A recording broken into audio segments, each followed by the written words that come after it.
sa tagpubi kabadyangan panangban. Kanabukan, tubigan, pulwang o kamyaw, kamayong paganga o pugon we belong. Saksi ko ang kanindot sa Kiseo Festival, sa ulong sa fiesta uban sa Pangalia, sa Senyo Santiago Apostol. Wow, Compostela, sa paghandong mo, you put a smile on my face. Wow, Compostela, Compostela is our home. Welcome to Night of Compostela. Mabuhay! Witness and learn about the uniqueness of the town's municipal hall, church, the Battle of Gila-Gila, Q Park, and the town's festivals which contributed to Compostela's abundance of history. Our diocesan shrine of Santiago Apostol de Compostela is a Roman Catholic church located in the town of Compostela in the province of Cebu, Philippines. It is also known as Senior Santiago Apostol de Compostela Church, St. James the Apostle Church, or just simply Compostela Church. Compostela Church was declared a parish on July 21, 1865, separating from its mother parish of Danao and installing Father Manuel Alonso as the first parish priest. Each stone church was completed in 1866. The town itself was established in 1863 and named after a city in Spain, traditionally thought to be where the grave of the Saint James the Elder was located.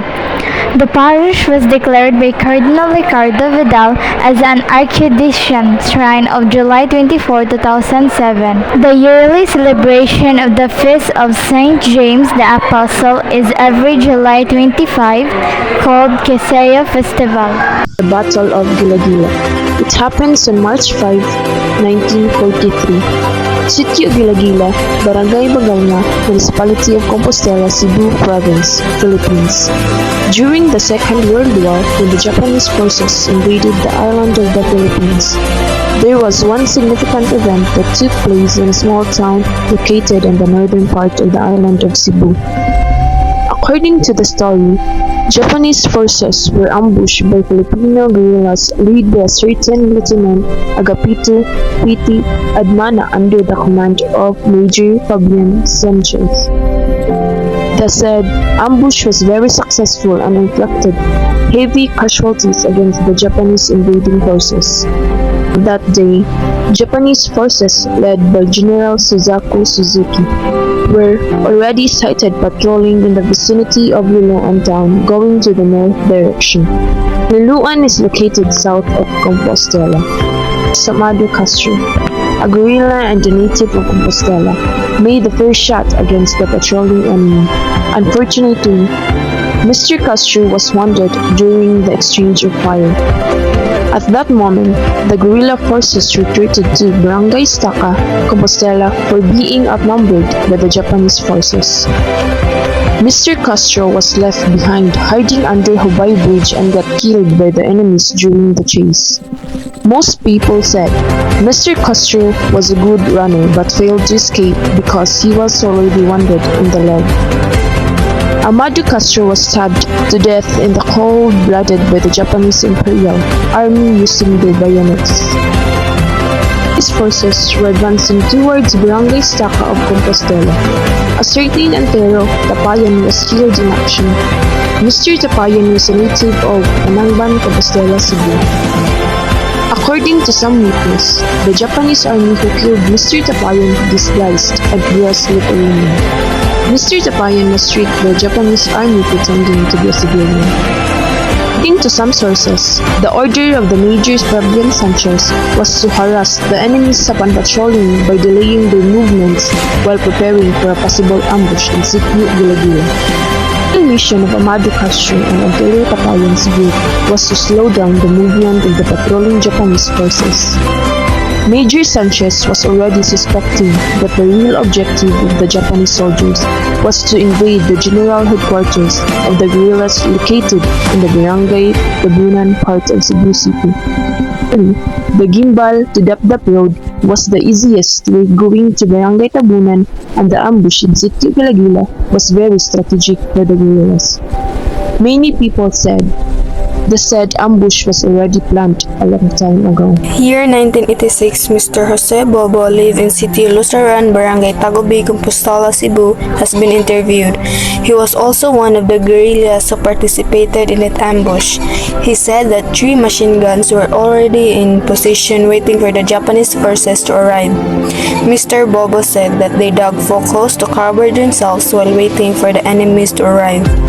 According to him, it was around 2 o'clock in the afternoon when the fighting started, but they only retreated because they were running out of bullets and ammunitions. He also said that Lieutenant P.T. Edmana was asking for additional supplies from the Central Command but no avail. Instead, they were ordered to withdraw. Some civilians who witnessed during the cleanup said that truckloads of dead bodies were transported, that they even counted as much as 10 times trucks. This was confirmed by Marcos Castro, who claimed to be a guerrilla and a native of Poblacion, Compostela, Cebu. Days after that incident, Japanese forces bombarded the area in radiations and burned down the bodies in the vicinity of the ambush area, particularly the house of Cirillo. According to Mr. Bernabe Castro, his father Calixto Castro was the one in charge of the provisions for the guerrillas during the fight. The said provisions were kept at the house of Mr. Cirillo Cohitmingao. The planned ambush was well implemented and it was considered as one of the greatest achievements for the Filipino fighters during the war. The said date, March 5, 1943, was also confirmed on the accounts of Colonel Manuel Segura's history book. The story was also supported by the accounts of some witnesses like Jose Bobo and Marcos Castro. Some accounts were added by the help of Rogelio Abelio Sr., Benjamin Canin Sr., Prudencio Calo, and Benjamin Castro. A hike on green rolling hills with fresh air fanning your cheeks is in the store for you when you travel to Compostela, the site of the Q Park developed by Kishimbing family behind the motorcycle giant company Norquis. The Q Park is now a magnet for domestic tourists, especially during the Lenten season, because the hills were developed to feature the Way of the Cross, a huge statue of the Virgin Mary and the Nativity scene, among many others. A resting place is available for visitors, the Anahaw roofed kiosk featuring portraits of the Philippine presidents and statesmen. The place also features a pond full of kois, adding both a restful ambience and fun for koi enthusiasts. A hero's hill serves as a tribute to soldiers, overseas Filipino workers, and others who have led exemplary lives. A most recent addition is a replica of the House of Mary, which is made of stones, spanning some 200 hectares. This park offers residents and visitors to Compostela. It is an alternative place to hang out with friends and family to deviate from the usual beach destinations. A quiet place for meditation, the green mountains and the fresh mountain air at the Q Park are surely soothing to the soul.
pagatas, pagsaan, pagsukod, pagkutaw, pagulma, pagputos. The Compostela Parish Church does not only serve the Roman Catholic faithful currently living in the town. Many years ago, the annual Caballo Street Dancing Festival was held as an offshoot of the religious fiesta in honor of Senior Santiago the Apostol. Caballo is the Spanish word for horse, and the image of Senior Santiago is that of a man riding a horse. During this annual competition, the streets of Compostela came alive with the sound of drums and the town's festival song. The dancers were elaborately dressed in Maria Clara or the Spanish period long dresses or skirts and other colorful attires, marking a period of Compostela's history. But with the changing of municipal leaders also came another festival for Compostela that highlighted one of the local products, the Queso Festival. The festivity is about the months sold after dairy product in Compostela, the city of our world. The festival is an addition to the Compostela's pride and cultural legacy, one that brings to mind the beautiful values and products and promotes tourism as well. The festival is an addition to the Compostela's pride and cultural legacy, one that brings to mind the beautiful values and products and promotes tourism as well. The church festivities also serve as connection for people who born in the Compostela and now living in the other countries. Annual town fiestas celebrated by the church are so ingrained in the consciousness of Filipinos like Compostelanos, so it is no surprise for people living or working far away to make effort of going home to Compostela every July of each year.